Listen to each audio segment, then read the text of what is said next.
So I should probably start this video by apologizing. This is quite late.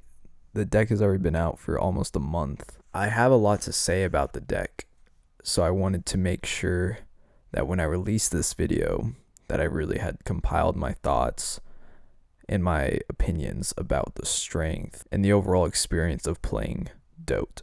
Another reason this video took so long to get out was it took me a very long time to get my playset of Dote. Without a playset, the deck is basically unplayable. I had enough crafting materials available to make 3 Dotes, but I was very confident that I was going to at least be able to pull 1. And it wasn't until the Kagero Raid Up Gotcha Exchange that I was able to pull my first one. I immediately crafted the other 3 and went right into playing. Now, Dote is the deck that I played the most during my time on the Japanese server, so I feel like I already kind of had the deck figured out.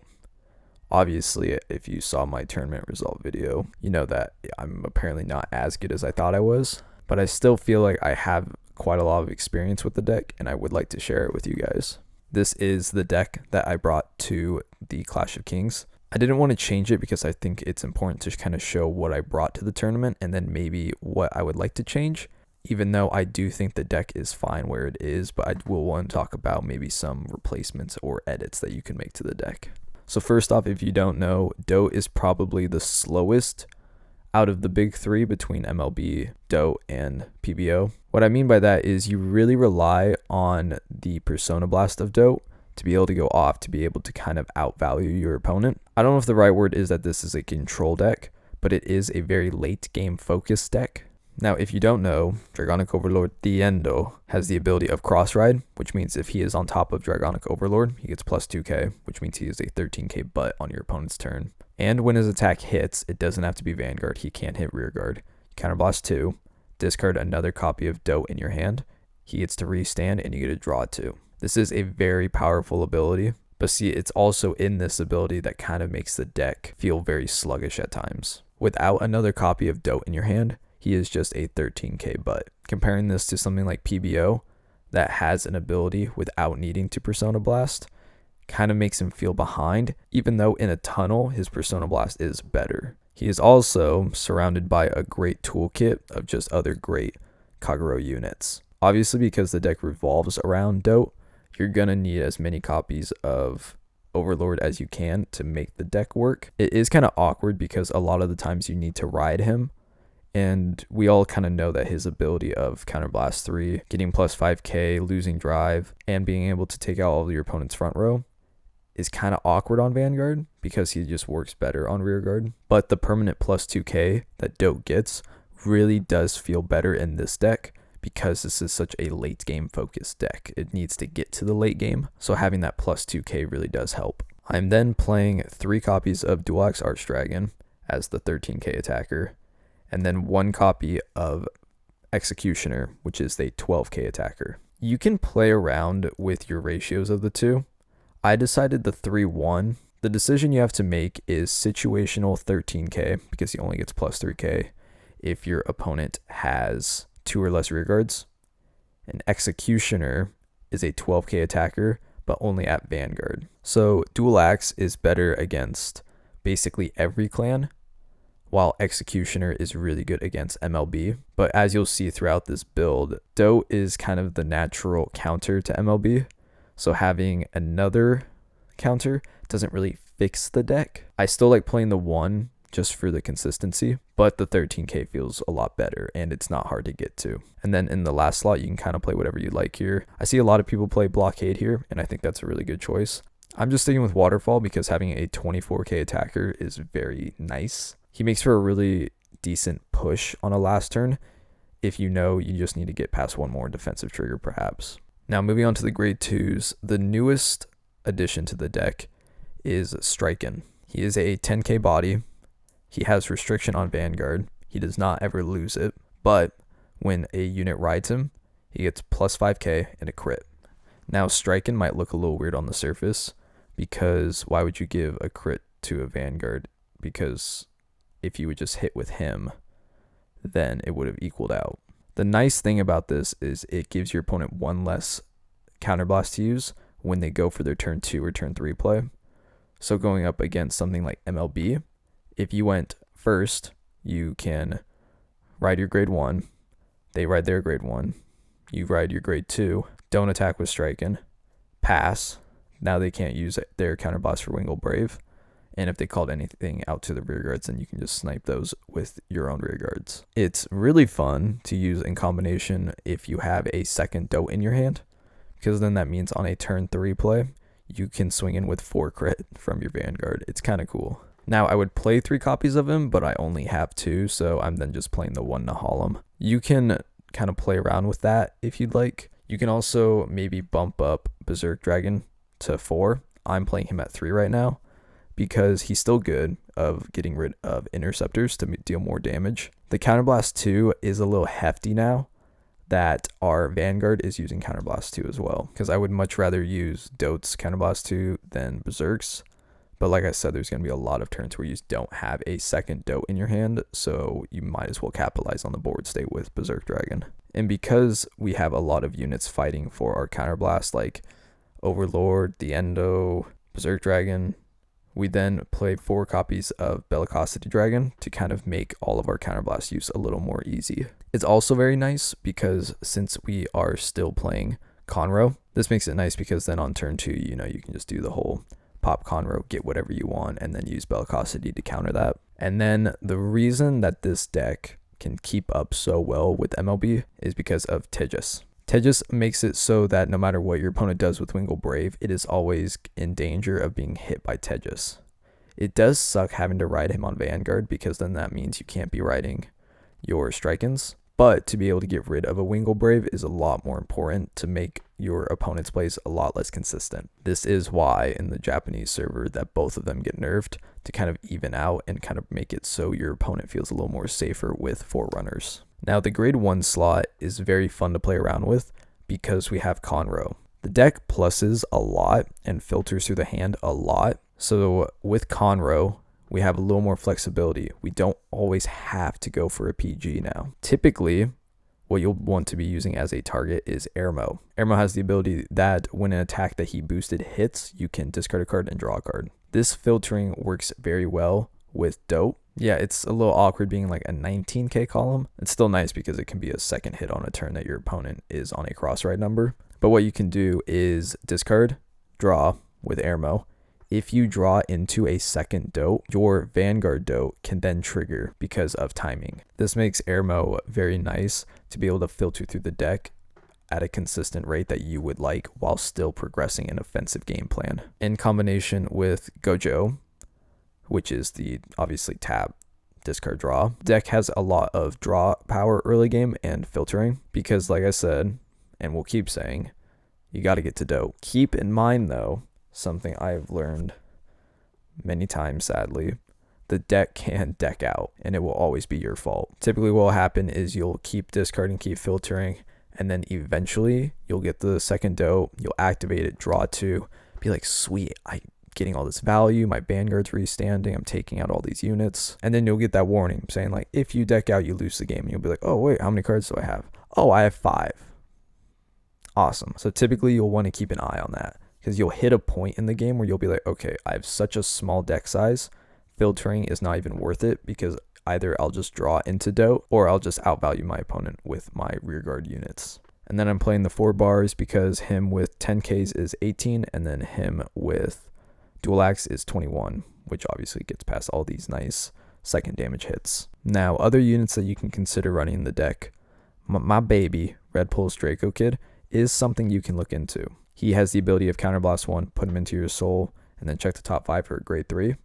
This can be a nice way of getting your second Dote without having to neg yourself too bad. The only reason I'm still choosing to go with Conroe is because the flexibility of guaranteeing a card, either being a PG or Airmo, feels better than Draco Kid, which can whiff. Now, I see a lot of people splashing in Doom Griffin into their deck because they experience the whole not getting a second Dote. So they're like, oh, Doom Griffin is a guaranteed second Dote. But my counter to that is he kind of counters the whole reason you're playing Dote. He negs you in 2 on the board because he has to retire 2 rear guards.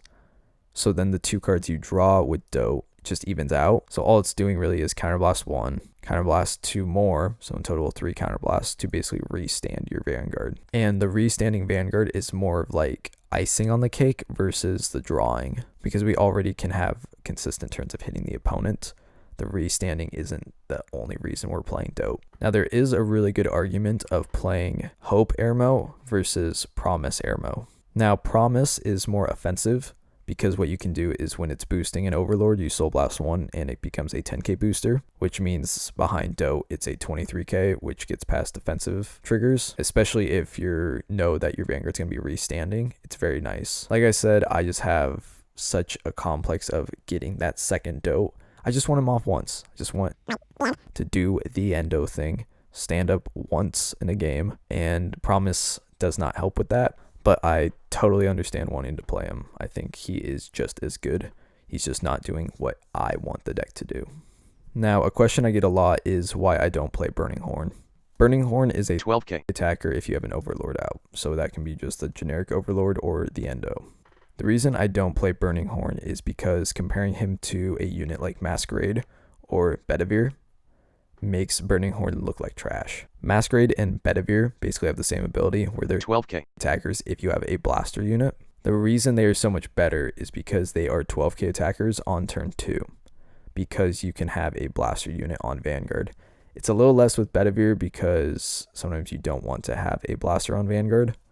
But Burning Horn is only a 13k on turn 3 forward. Now he is nice, kind of like Executioner, where he will hit MLB by himself. But like I've said before, I feel like the deck is already such a natural counter to MLB that having just more MLB counters doesn't really fix the issues the deck has. Now, if you want to play him, I don't think that's a horrible idea because, like I said, like the 12k is nice. I would just rather have a 10k on my opponent's turn, like with Strikin', than the 12k on my turn. Now I'm playing 9 draws, 4 heals because, like I said, drawing is important. Getting to dough is important. Playing crits is something the deck can totally do. Having a restanding unit with multiple crits on it, especially if you also rode on top of Strikin', can be detrimental in an early game push. That being said, if you don't get doped off, then the deck kind of sucks. You know what I mean? It still has the same issue. It's just more high rolly. If you're gonna go the 9 crit route, I would play Doom Griffin just to guarantee the restand, because the crit is telling me that the restand is the important part, not the value part. Now, going up against the meta, obviously the big bad wolf right now is MLB. And this deck has a really not easy time playing it, but at least brings it down to its level. MLB is not piece reliant in the same way that we are. That yes, they do need to get to their Majesties, Blaster Blade, and Blaster Dark, but typically they mulligan very hard to get to these pieces. They have a lot of units like Trumpeter to get to those units, and then they have their Great Starter and Wingle Brave to guarantee them one of those 3 pieces. The reason Dope can counter this so well is from the early game controlling that the deck has with Berserk Dragon if your opponent misplays and rushes you, or if you have Tejas, which is a guaranteed Wingle Brave killer. It also really helps that MLB is only a 12k, while if we are on our cross ride number, we are at 13, so your opponent needs to commit a booster, so it can kind of keep us ahead in that way. Typically what ends up winning the game, I've noticed, is the turns in which the grade 2s come out. If you commit a little too hard to your grade 2s, that means the later game, the MLB is going to be able to hit you out of the ballpark. But typically we will have the advantage in the later game because hopefully we've had Dope go off. So we've been able to draw into our PGs, into our grade 2 interceptors, into our big boy dual axe arch dragons. Because the big weakness in MLB is it doesn't plus. So it'll be out of gas in the late game. Sadly, in a Dope mirror match, whoever gets to the Persona Blast first will just kind of have a natural advantage. Because even if you do pop yours off after your opponent, they still had the extra turns with the extra cards. You can outsmart them in just playing your grade 2 smarter. A well-timed Berserk Dragon play can sometimes be better than a Dope pop-off. You'll kind of want to play a similar thing like when you're playing against MLB, that getting rid of their Conroe is very important. Shadows has an easier time against us than they do against MLB because they can deal us a lot of damage on turn 3 and 4 and it's usually not until 4 or 5 that we're able to kind of get our footing. Those are the games where I would consider maybe getting a PG before I would get an Airmo, just because that really early game hit is going to hurt a lot more than if they swing in later and they don't have Counterblast. Tsukiyomi is going to be kind of having a similar game plan to us. They're very late game oriented. Tempo and drawing is very important to them. Typically, a very good dope player will beat a very good Tsukiyomi player just because we have bigger units and a better grade 2 toolkit. We have, Berserk Dragon, Bellicosity, Tejas, like pretty good stuff. This does mean if Dote just never goes off, then Tsukiyomi will have an easier time punching us in the face. Now, my final thoughts for the deck. Dote is one of the coolest units like ever made. I never got to play it when it was out in the physical card game. I did pick up some copies so that I could play it with my cross. And obviously I bought 4 copies of that stuff when it came out in standard, when it was way more expensive than it ended up being. So the second it came out in the Japanese meta, I got my 4 copies. I played the shit out of it, and I loved every second of it. Sadly, because I played so much of it on the Japanese server, I was a little less entertained playing it in the English server. It feels really weird going from playing a lot of PBO to go into this deck, because it just feels like you're in a full-on sprint with PBO, and then the second you switch to Dote, you just have to stop and then just kind of like speed walk and then do like short sprints randomly. It can be very jarring. That being said, I love Dragonic Overlord at the end, and I hope that if you haven't been able to build him yet, that you'll definitely give him a try. I think he'll be good for quite a while. Even after the Tejas nerf, it still sounds like it gets played. And the nice thing with Kagero is it's kind of a nice investment because it just has such a nice toolkit. It just kind of always stays good, especially because retiring, is just an amazing mechanic in Zero. I just wish I did better with the deck in my playing in the Clash of Clans tournament, so I could be like, ooh, top 4, the end build. But I still feel like the deck is very competitive, and I think maybe someone better than me can take this deck and run with it a lot further. I still feel like the deck has a lot of flexibility though, so if you see a certain line of play that I don't, I'd love to hear what you guys have to say in the comments. Yeah, I never know how to end these. That's all I got.